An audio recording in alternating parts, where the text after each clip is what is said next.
Hi, everyone. Welcome to today's webinar, Information Access and Information Control, 2 Cloud Content Management Success Stories.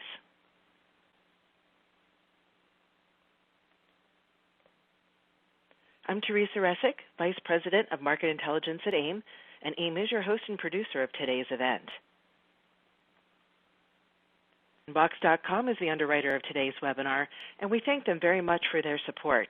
And thank you all, certainly, for taking the time to join us today. I'm going to take a few minutes to open our talk today. In the last week, many companies and people who never thought they'd be working from home are finding themselves in new territory. I've seen many, many helpful articles and tips to assist as you deal with and adjust to this new normal, for whatever this duration may be. Today, we're going to share a perspective of how to be effective as you work through the need for both access and control of the information in your organization.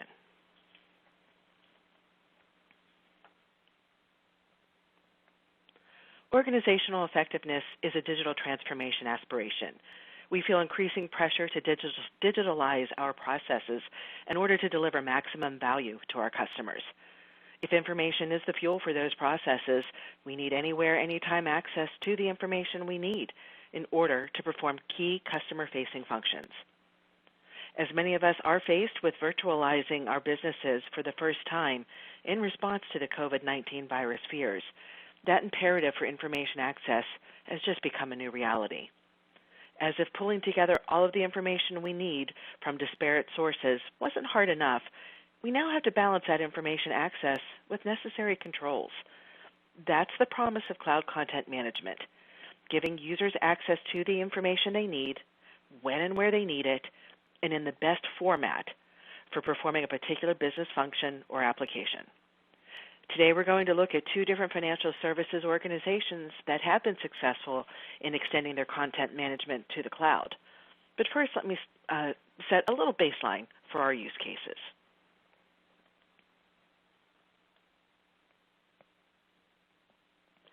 The volume, velocity, and variety of information that most organizations need to manage, store, and protect now exceed their ability to even marginally keep pace with big content challenges. On average, organizations expect the volume of information coming into their organizations to grow from X to 4.5X over the next 2 years. And most importantly, they expect over 60% of this information to be unstructured, like a contract or a conversation, or semi-structured, like an invoice or a form. As such, this rising tide of information chaos and confusion is creating a demand for new information management practices that extend beyond traditional enterprise content management, and that traditional enterprise content management has this unrealistic belief in one content repository to meet all the needs. 92% of organizations believe that they must modernize their information management strategy in order to meet this challenge. Much of what we'll be talking about over the next few minutes really exemplifies what it means to be modern.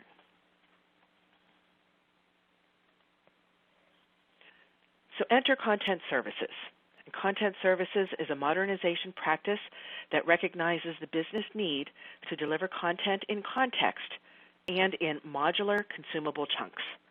You can talk all you want about the technical components, but put simply, content services addresses a critical business objective.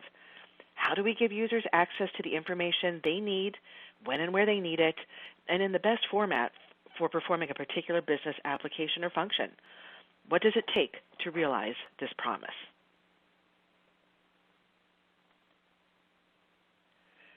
In just 3 years, we've moved beyond the cloud tipping point, and even for organizations that were initially skeptical, for over 8 in 10 organizations, cloud capabilities are now a key part of the solution. They're starting to recognize that the cloud is not just about storage, cost savings, mobile access, and flexibility.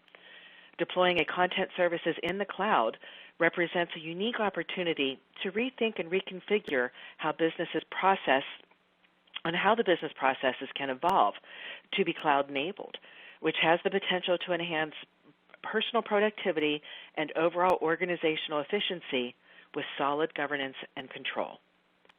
The extension of content services to the cloud becomes a logical step forward for digital transformation, and that ensures content is consistently available, accessible, and shareable.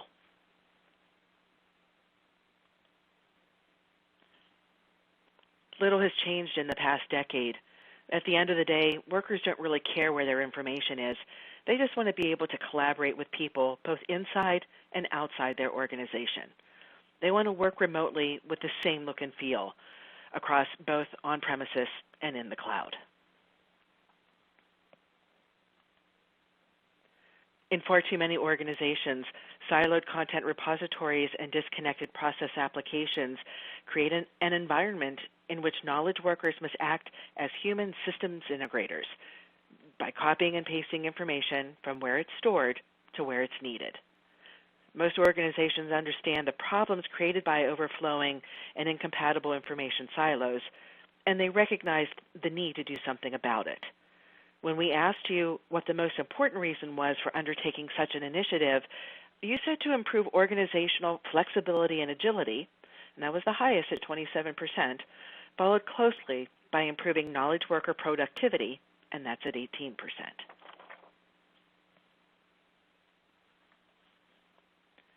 So when asked about the capabilities most required to solve today's information chaos issues, there's one at the top of the list: integrating content into core business processes. But it isn't an easy task for most organizations. Did you know that 54% of the information needed within a particular business application is stored within the application itself rather than within a dedicated content repository? In 75% of organizations, simply managing the documents and contents necessary for knowledge workers to get their job done is a problem. And lucky for us, we're going to learn how 2 organizations overcame these obstacles to fully realize the promise of content services in the cloud. So joining us today to share these customer stories by video is Kyle Adams, a Senior Solutions Architect at Box.com.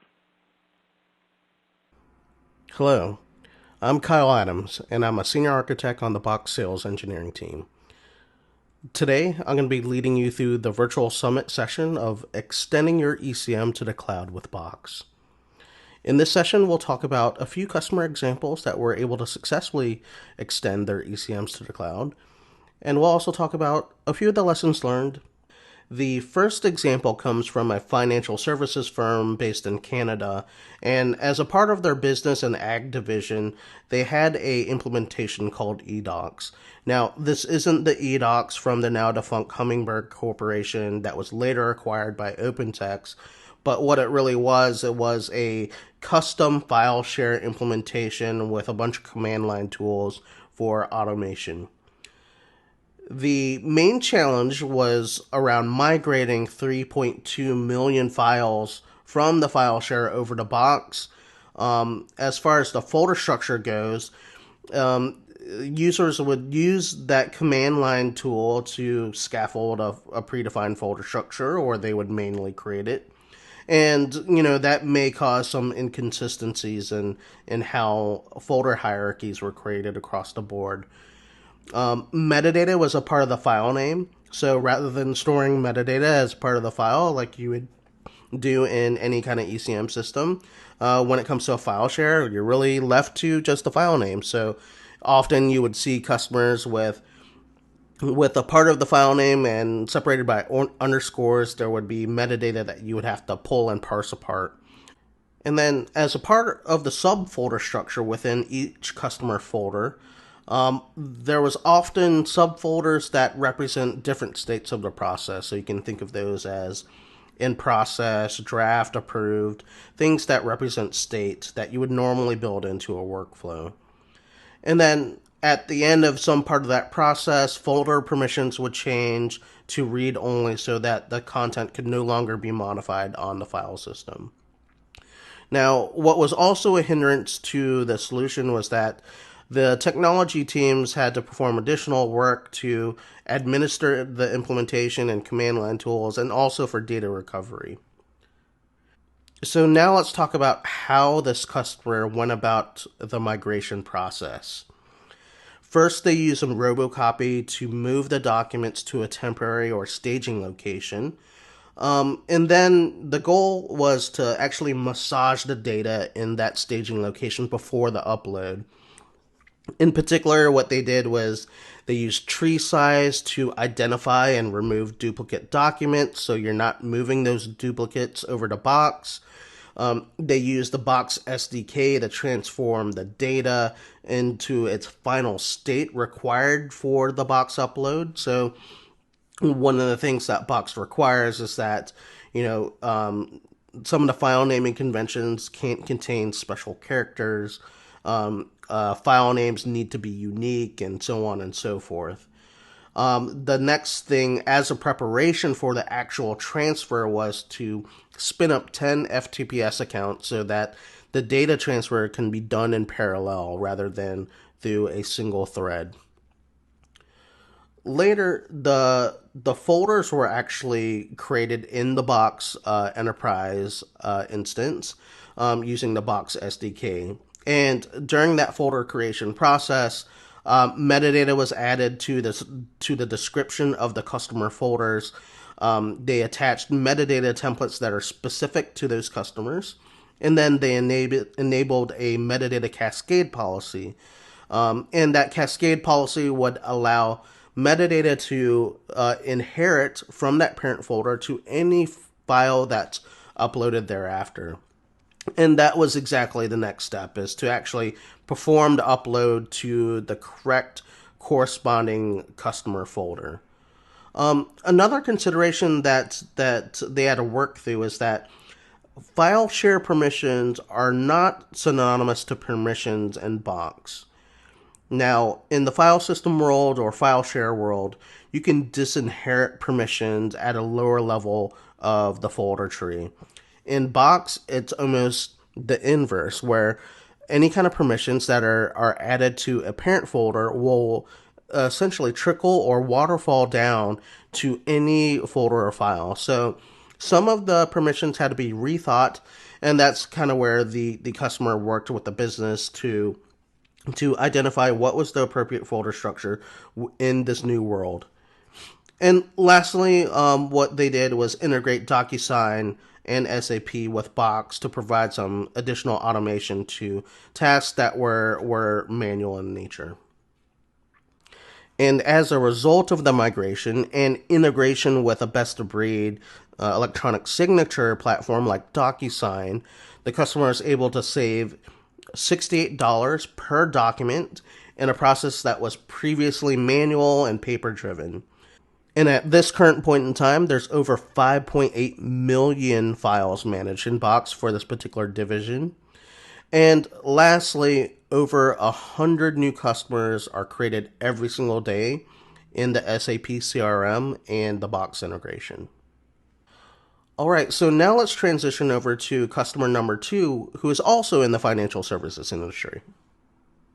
Now, this customer didn't start out by replacing ECM systems, but they identified some low-hanging fruit in which they saw branch offices and users in those offices interacting and managing very sensitive and regulated content in local file shares.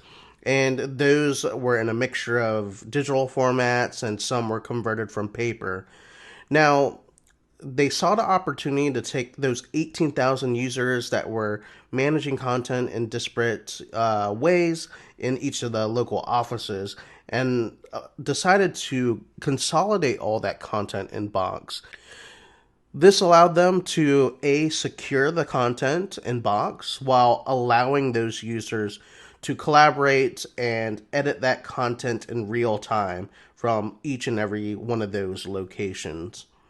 On top of that, they also integrated Box through the APIs with a custom electronic submission tool, and that allowed them an easy way to collect content from their users.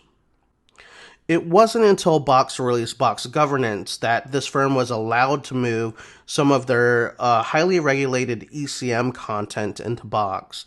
In particular, they had to satisfy SEC 17A-4 requirements around worm compliant storage and to be able to apply retention policies or retention schedules to the content that was migrated into Box. And lastly, this customer chose to leverage the Box Platform APIs to replace a third ECM solution to provide an online portal for advisors and clients to interact around content. Now let's talk about how the customer went about the migration. The overall scope of the project included the migration of 700 million records. Let me repeat that. That's 700 million records. That is approaching 1 billion records in total. The overall migration size in bits and bytes was approximately 100 terabytes. And some of the objectives that they were trying to achieve were A, to eliminate on-premises infrastructure, and B, this needed to be done without impacting end users. So the approach that they took was to leverage Box as a content services alternative to their on-prem ECM infrastructure. And they also chose to engage Box Consulting to assist with the migration. Now, the methodology that they used is a little bit outdated. We no longer support the shipping of physical disk drives, but nonetheless, at that point in time, that's how this customer went about the moving of the bits and bytes. So they essentially downloaded the content from their ECM repo. They loaded those onto encrypted disk, and they sent those back over to Box to be loaded into their new Box instance. Now, for this particular implementation, they actually chose to stand up a external database to maintain metadata.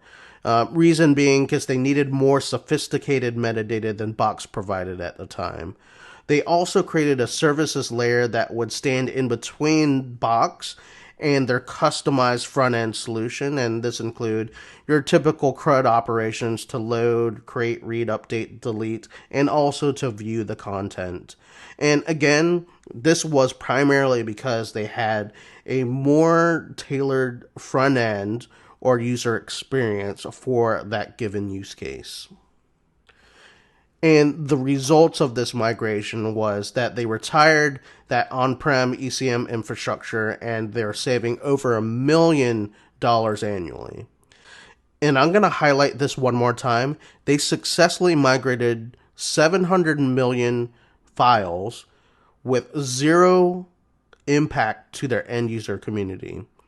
And because they chose to implement a custom front end and a custom service layer that abstracted the user experience from the content, they were able to achieve that. And lastly, they also have over 18,000 users leveraging that custom file submission and delivery application. All right, so let's transition over to the lessons learned. For the first customer, one of their main lessons learned was that requirements matter, and to think deeply around the requirements that support a given use case, a department, or a workload. And whether those requirements even translate from the on-premises and legacy ECM world over to Box. The second one was around using the best tools for the job. For this particular content workload, the customer ended up using Robocopy and Tree Size and custom scripts and FTPS. And that fit for that given workload because it was a file share. But I think if they would have approached it again, they would have leveraged either an off-the-shelf tool or even Box Consulting shuttle services to help with that migration.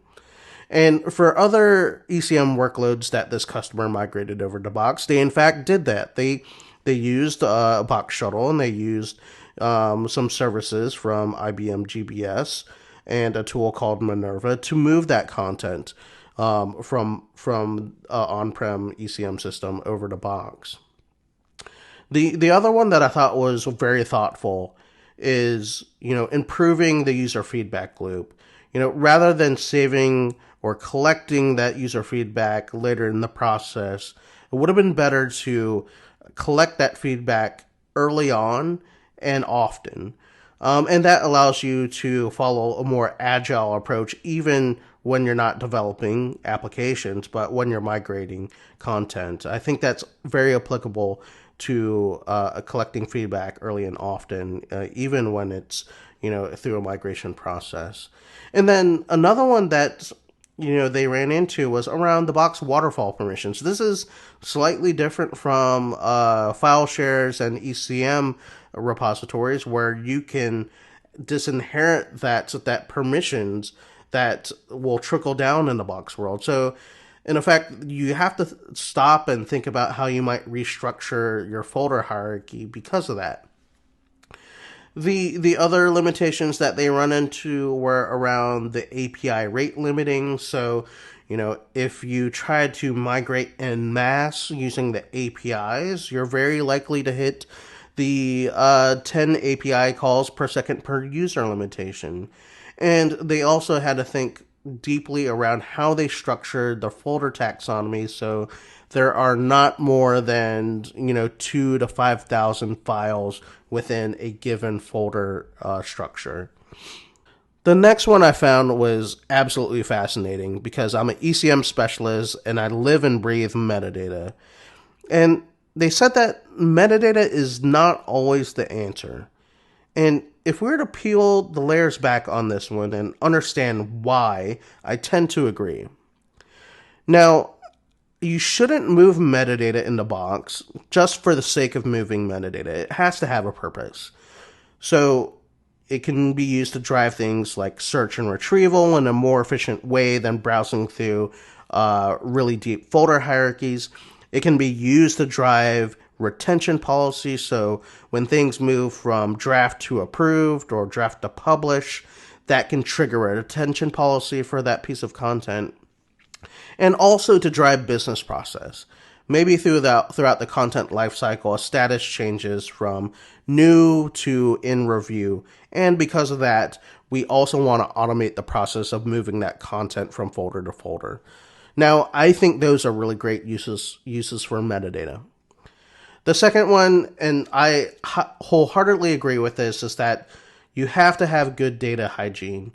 And, that is directly related to metadata. You don't want to move junk into Box where metadata is not consistently applied to your content.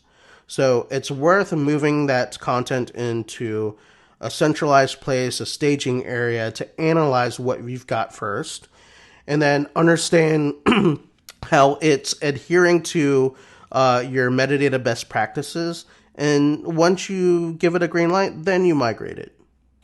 And then lastly, they leverage the Box SDK when needed. So they're able to do things like add metadata to a parent folder and enable a cascade policy so that the content can automatically inherit the metadata rather than making individual calls to each and every file to apply metadata to each one. Fascinating. Now, for the second customer, they had some similar lessons learned, but more from a strategic sense. The first one is to absolutely plan. I think that falls in line with analyzing your requirements and understanding, how you're going to execute on the migration, how you're going to find the right people to help you out, whether it's internal resources or Box consulting, and also, changing how the users work is not a small feat. In their case, they didn't have to do that because they had a custom UI, but for other circumstances, you do have to understand how either the style of how a user interacts with the user experience is going to change when you do adopt Box. And again, this customer had that custom user experience, so they were able to avoid that potential pitfall. The next one is, talk to other people that have migrated ECM content. There are a lot of box customers that have done this.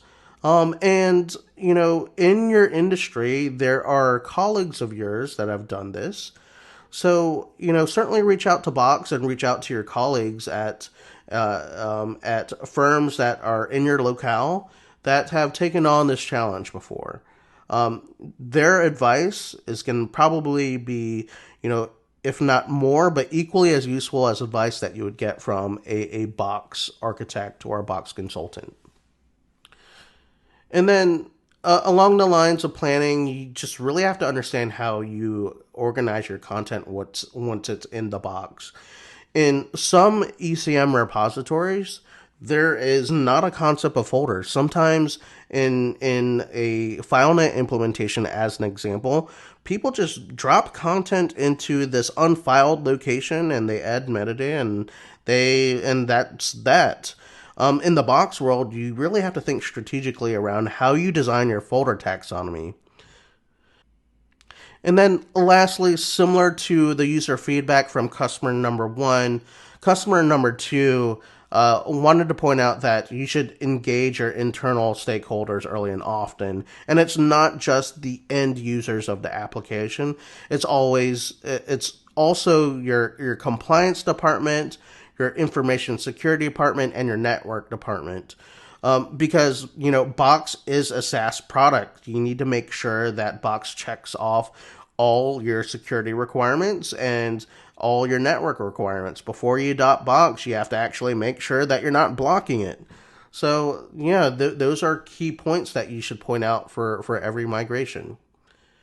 And then from some of my own personal lessons learned, one thing that I realized coming over to Box is that some legacy features don't translate one for one over to the Box world.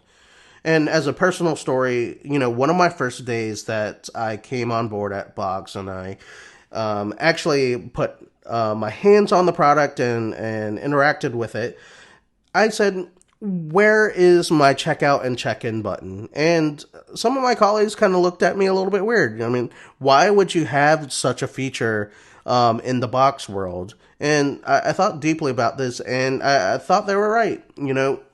Why should you inject some friction into a content creation and editing workflow that isn't needed anymore? That's an old legacy paradigm.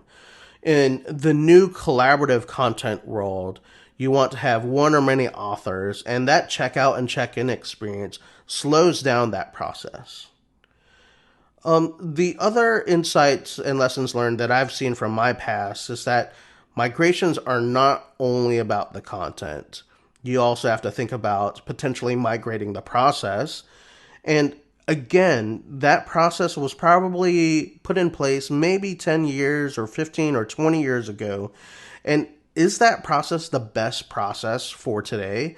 Chances are is probably not. There are lots of new tools and there are different things that allow you to implement this process in a more efficient way. And also, Box has newer capabilities than a lot of these ECM platforms have. So it's worth taking a look at the process and seeing if you can make it more efficient and potentially redesign it for the Box world. The other thing is that, you really have to migrate the users. So change management is probably one of the most important things that you can do in an implementation. Nowadays, you can't just give a user a product and hope things go well. In the old world, you used to be able to dictate this was the ECM product that you used, and you're going to use it. In today's world, users have options. Users demand the best user experience out there, and they have a choice, and sometimes they go outside the bounds of IT and they pay for their own products that have a better experience. So it's worth spending some time with those users and making sure that you have a change management strategy around the adoption of this new product and also a communication strategy. So often what we do within our Box consulting services during an implementation are creating some documentation and some videos that show how you use Box for a given use case. The last thing I'll say about user experience being paramount is that because security and compliance is directly coupled with user adoption, when users find another tool that has not been approved for use, it opens up your organization to risk. Thank you so much, Kyle. Really pleased, really interesting conversation that you shared there. And just something I want to offer out to everyone in our audience, as many businesses and organizations are having to work remotely now, our sponsor is offering some additional ways you can help your teams get up and running in what is our new normal. So the URLs are on the screen here for you, and I encourage you to take note of those because these are some really awesome resources. So what's your next step? And so in this little summary, I'm just going to offer a few points here that I think will be a very valuable next step for you to take. And top on that list, of course, I'm going to say this, turn to AIM as a resource for research and learning. And in a moment, I'll share how you can take advantage of AIM's online learning opportunities. And I don't have this in the slide, but Kyle had said this in his talk, and he specifically said to talk to other people. And you can have those conversations at community.aim.org. We have a very active discussions forum, and that is a great place to reach out to other people who have gone through these legacy migrations themselves, who've dealt with these issues, and they can just offer advice and tips and just this is what your community of peers is for. So I encourage you to check out community.aim.org. Also, as Kyle mentioned, talk with the folks at Box.com and other service providers. They all have people on their staff whom you can consult with to help with your business content challenges. And they are an excellent resource, and I encourage you to reach out to them. And also, I invite you to pick one thing we shared today, just one cool stat, just one, and take that into your organization this week. Share that one thing with your coworkers or your team leader and see what kind of an impact you can make, because intelligent information management really does begin with you. So here's this really cool AIM training opportunity I had just mentioned to you, and get over $12,000 worth of training for just $24.95. For a limited time, you can get access to all of AIM's online training for an entire year, and there are so many excellent modules and programs inside here. And this offer expires on March 31st of 2020, and that's just less than a week from now, so act now. So go to aim.org/pancakes for all of the details, and it's definitely a deal to flip over.